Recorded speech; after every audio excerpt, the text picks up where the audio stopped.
Global വില്ലേജിലെ Kuwait pavilion അടുത്തുള്ള food സ്റ്റോളിൽ നിന്നായിരുന്നു കേട്ടോ നമ്മൾ ഇത്തവണ ലുക്കൈമത് ട്രൈ ചെയ്തത്. 4 ഫ്ലേവേഴ്സും വരുന്ന ബോക്സ് ആയിരുന്നു കേട്ടോ ഇത്തവണ ഞങ്ങൾ ഓർഡർ ചെയ്തത്.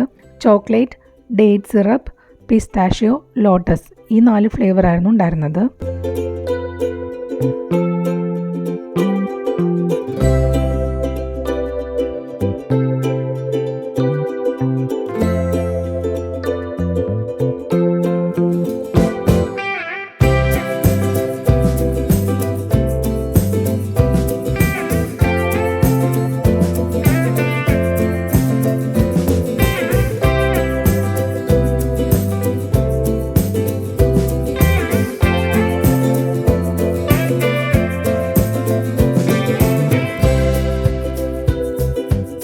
ഈ ഒരു ബോക്സിന് 35 ദിർഹംസ് ആയിരുന്നു കേട്ടോ കോസ്റ്റ് വന്നത്.